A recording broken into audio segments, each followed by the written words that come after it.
আমাৰ অসম বিধানসভাক আমি পবিত্ৰ বিধানসভা বুলি সম্বোধন কৰোঁ। যিখন পবিত্ৰ বিধানসভাত সকলো সন্মানীয় জনপ্ৰতিনিধিসকলে আহি পেলাই ইয়াত আমি শপত বাক্য আমি ইয়াত পাঠ কৰোঁ। আমি দেশৰ কাৰণে সমাজৰ কাৰণে কাম কৰিম বুলি প্ৰতিশ্ৰুতিবদ্ধ হওঁ। এইখন পবিত্ৰ বিধানসভাত এজন বিধায়কে বাৰম্বাৰ অসমৰ জনগণক অপমান কৰিব, এয়া কিন্তু সহ্য কৰা নহ'ব। শিৱসাগৰৰ বিধায়ক অখিল গগৈ আজি গ্ৰাম্য উন্নয়নত যিসকলে 80% আজি অসমৰ ভৌগোলিক এলেকা সেৱা আগবঢ়াই অহা জব কাৰ্ড লোকসকলে মাত্ৰ দুঘণ্টা মাত্ৰ কাম কৰে বুলি যি অপমানসূচক বক্তব্য ৰাখিলে, এই অখিল গগৈ প্ৰত্যেকবাৰে কেতিয়াবা মহিলাসকলক লৈ পেলাই অপমান কৰিব। আমি দ্ৰৌপদী মুৰ্মু ডাঙৰীয়ানী আজি কাঠৰ মূৰা বুলি কৈ পেলাই আজি এগৰাকী আদিবাসী মহিলা জনজাতি মহিলাক অপমান কৰিব। আজি গ্ৰাম্য উন্নয়নত যিসকলে কাম কৰি আছে তেওঁলোকক মানসিকভাৱে ভাঙি পেলাব বিচাৰি আজি কেৱল মাত্ৰ দুঘণ্টা জব কাৰ্ডৰ লোকসকলে কাম কৰা যি মন্তব্য, এই অপমানজনক মন্তব্য আগবঢ়ালে, ই কি সূচাব? এজন বিধায়কে আজি জব কাৰ্ডত কাম কৰা লোকসকলক উৎসাহিত কৰিব লাগিছিলে। এই ৰ'দে বৰষুণে কাম কৰি থকা লোকসকলক আজি সাহস দিব লাগিছিলে। এনে এজন বিধায়কে আজি কৈছে অপমানজনক মন্তব্য দুঘণ্টা কাম কৰে জব কাৰ্ডৰ লোকসকলে, এনে অপমান এয়া কিন্তু সহ্য কৰা নহ'ব। আমাৰ চৰকাৰে যিটো স্বচ্ছতাৰ কথা কৈ আহিছিলে মাননীয় মুখ্যমন্ত্ৰী ডক্টৰ হিমন্ত বিশ্ব শৰ্মা ডাঙৰীয়াই, তেনেধৰণে তেখেতৰ কথা মতে কাম কৰি গৈ থাকিব। এয়া অসমৰ ৰাইজৰ বিশ্বাস আছে আৰু বিশ্বাস থাকিব মোৰ দিয়া বিশ্বাস। কিন্তু অভিযোগৰ পাছতে দেখোন জুলুঙাৰ মেকুৰী ইজনৰ পিছত সিজন ওলাই আছে। মই পুনৰ আকৌ ক'ব বিচাৰিছোঁ, আমাৰ মাননীয় মুখ্যমন্ত্ৰী ডক্টৰ হিমন্ত বিশ্ব শৰ্মা ডাঙৰীয়াই কথা দিয়া মতে কাম কৰি গৈ আছে। এজনৰ পিছত এজন ধৰা পৰাটো এই চৰকাৰৰ সফলতা বুলি ক'ব পাৰি।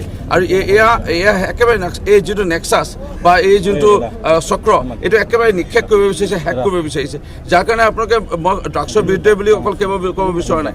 ইয়াত গৰু চোৰ, ইয়াত কিবা মহ চোৰ, ইয়াত কাঠ চোৰ, এই যিবোৰ কেলেংকাৰী হৈ আছিলে অসমত, সেইবোৰ চব এটা এটাকৈ এতিয়া নাইকিয়া কৰিবলৈ বিচাৰি আছে। দুৰ্নীতিপ্ৰাণ চৰকাৰী বিষয়া কাকো এৰি দিয়া নাই। সেইকাৰণে কাকো এৰি নিদিয়ে মোৰ দৃঢ় বিশ্বাস। অসমৰ মাননীয় মুখ্যমন্ত্ৰী সকলো অসমৰ ৰাইজৰ বিশ্বাস আছে আৰু বিশ্বাস থাকিব মোৰ দৃঢ় বিশ্বাস।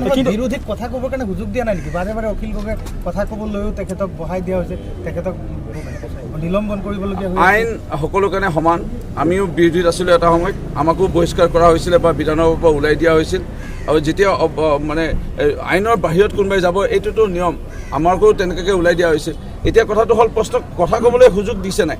কোনোবাই যদি লোকৰ পিঠাৰে বিয়া পাতিব বিচাৰে, লোকৰ পিঠাৰে যদি বিহু পাতিব বিচাৰে, সেইটোতো কেতিয়াও নহ'ব। প্ৰশ্ন প্ৰত্যেক বিধায়কৰ দায়িত্ব প্ৰশ্ন দিয়াৰ। বেলেগে প্ৰশ্ন দিব, তেওঁ নিজে শুই থাকিব, তোমাৰ নাক বজাই আনকা নাক বজাই শুই থাকিব অখিল গগৈ, আৰু বেলেগে প্ৰশ্ন দিব, তাত আহি পেলাই ময়ো প্ৰশ্ন সুধিব বিচাৰিছোঁ। এইটো নিয়মত নহয় না। বেলেগ বাহিৰত শুই থাকে, ইয়াত নাক বজাই শুই থাকে, ইয়াত আহি পেলাই বেলেগে প্ৰশ্ন দিয়ে। অৰ্থাৎ বেলেগৰ পিঠাত তেওঁ বিহু পাতিব বিচাৰে, তেওঁ সেইটো হ'ব নোৱাৰে। সেইকাৰণে অখিল গগৈ ডাঙৰীয়াক এইটোৱে পৰামৰ্শ দিওঁ, নতুন বিধায়ক হৈছে, মই বহুত দিনৰ পুৰণা বিধায়ক, যে তেওঁ কষ্ট কৰক, লিখক, অলপ অধ্যয়ন কৰক আৰু প্ৰশ্ন নিজে দিয়ক। লোকৰ প্ৰশ্নত ইয়াত মানে প্ৰৱেশ কৰিব নালাগে। আৰু অখিল গগৈ আজি অসমৰ ৰাইজক তেওঁ যিটো চৰিত্ৰ বা স্বভাৱ আজি উদঙাই দেখুৱাইছে, মাননীয় ৰাষ্ট্ৰপতি তাকো আমাৰ জনজাতি এগৰাকী মহিলা হিচাপে ওলাই আহিছিল, তেওঁক লৈ পেলাই অপমানসূচক বক্তব্য। আজি আকৌ জব কাৰ্ডত কাম কৰা লোকসকলক য'ত সাহস দিব লাগে, বৰষুণত ৰ'দত আজি তেওঁলোকে কষ্ট কৰে, তেওঁলোকে ইমান ভাল কাম কৰিছে, তেওঁলোকক সাহস দিব লাগে। সেই সময়ত অখিল গগৈ এই দুঘণ্টা মাত্ৰ জব কাৰ্ডৰ লোকসকলে কাম কৰি পেলাই যিটো তাচ্ছিল্য কৰিলে জব কাৰ্ডৰ লোকসকলক, 80% অসমৰ জনগণৰ যিসকল বসবাস কৰে, জব কাৰ্ডৰ কাম কৰে গ্ৰাম্য উন্নয়নৰ ক্ষেত্ৰত, তেওঁলোকক আজি তাচ্ছিল্য কৰিলে অখিল গগৈ। অখিল গগৈ 8 ঘণ্টা কাম 8 ঘণ্টা কৰে। ইয়াত এঘণ্টা যিটো জিৰণি ল'ব লাগে সেইটো চবেই ল'ব, সেই এঘণ্টা জিৰণি লৈ বা বাকী 7 ঘণ্টা কাম কৰে। কিন্তু সেই জব কাৰ্ডৰ লোকসকলক অপমানসূচক বক্তব্যৰে মাত্ৰ 2 ঘণ্টা কাম কৰে বুলি যিটো অপমান কৰিলে অখিল গগৈ, নিয়মতে অখিল গগৈ আমি আপোনালোকে অখিল গগৈ নাম কেলৈ লৈ আছেন জানো? অখিল গগৈ লৈ পেলাই আমি চৰ্চা কৰিব নালাগে। এটা অদৰকাৰী এজন মানুহ। চাকৰি বিচাৰি আবেদন আপোনাৰ ওচৰলৈ আহিছে নেকি, বা আহ্বান বা আবেদন? নাই, মোৰ ওচৰলৈ আবেদন কোনো অহা নাই, কাৰণ মাননীয় মুখ্যমন্ত্ৰী বাৰেপতি কৈ দিছে যে পোনপটীয়াকৈ পৰীক্ষা দিব লাগিব, পাছ কৰিব লাগিব, আৰু পাছ কৰি পেলাই মুখ্যমন্ত্ৰীগৰাকীক ধন্যবাদ জনাব নালাগে, চৰকাৰক ধন্যবাদ জনাব নালাগে, নিজে নিজ পিতৃ মাতৃক গৈ পেলাই সেৱা জনাব লাগে আৰু গামোচা পিন্ধাই তেওঁলোকক ধন্যবাদ জনাব লাগে। সেইকাৰণে আমাৰ মন্ত্ৰীৰ ওচৰলৈ কিমান আহিছে নাজানো, বিধায়ক হিচাপে মই এতিয়া আবেদন কোনো কৰা মই মানুহক পোৱা নাই।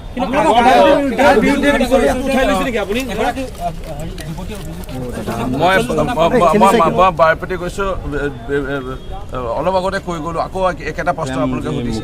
মাননীয় মুখ্যমন্ত্ৰী ডক্টৰ হিমন্ত বিশ্ব শৰ্মা ডাঙৰীয়াই বাৰপতি কৈছে অপৰাধ আৰু অপৰাধীৰ বিৰুদ্ধে সহ্য কৰা নাযাব। তেনেস্থলত মাননীয় মুখ্যমন্ত্ৰী ডক্টৰ হিমন্ত বিশ্ব শৰ্মা কোৱাৰ পিছত মই আৰু ক'বলগীয়া চাগে বোধহয় হ'বই নালাগে। মাননীয় মুখ্যমন্ত্ৰী মহোদয়ে যিটো কৈছে সেইটোৱে কথা, যে দুৰ্নীতি অপৰাধ এইবোৰৰ যিটো চৰকাৰৰ স্থিতি এই স্থিতিয়ে থাকিব। মই আকৌ ক'ব বিচাৰিছোঁ, অলপ আগতে কৈ গৈছিলোঁ যে যিজন ভিক্টৰ নামৰ যুৱকে ইয়াত যেতিয়া অভিযোগ তুলিছিলে যে ক'ৰবাত দুৰ্নীতি হৈছে বা টকা বিচাৰিছে, যেতিয়া চৰকাৰৰ এজন জ্যেষ্ঠ আৰক্ষী বিষয়া স্পেচিয়েল DGP GP সিং ডাঙৰীয়াই তেখেতক সুধিছিল টুইট কৰি পেলাই তথ্য সহকাৰে যে আপুনি জনাওক, নম্বৰ দিয়ক, ঠিকনা দিয়ক বা মানুহজনৰ ব্যক্তিৰ বিষয়ে সবিশেষ জনাওক, তেওঁ কিন্তু জনাব নোৱাৰিলে। দুদিন লোকে জনাব পৰা নাছিল। পিছত তেখেতে আবুল তাবুল বলকি পেলাই তথ্য দিয়াৰ প্ৰয়াস কৰিছে। মোৰ কথাটো হ'ল স্পষ্টভাৱে কোনোবাই যদি দুৰ্নীতি, কোনোবাই যদি বেয়া কাম কৰিছে, স্পষ্টভাৱে তথ্য দাঙি ধৰক, প্ৰমাণ দাঙি ধৰক, তাৰপিছত যদি মাননীয় মুখ্যমন্ত্ৰীয়ে ব্যৱস্থা নলয় তেতিয়া আপোনালোকে লাগিলে সমালোচনা কৰিব। সেইবোৰ নাজানো, এতিয়া কৈছোঁ তথ্য দিয়ক, আইনৰ পথ ল'ব। মাননীয় মুখ্যমন্ত্ৰী মহোদয়ে বাৰম্বাৰ কৈছে, সেয়া মই আকৌ ৰিপিট কৰিব বিচাৰিছোঁ যে তথ্য সহকাৰে দিয়ক। এনেই ক'লে নহ'ব।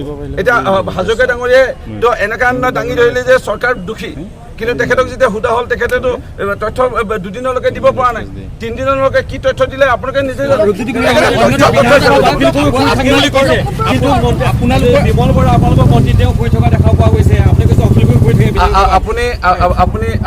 আপুনি শুনাত চাগে অলপ ভুল কৰিলে।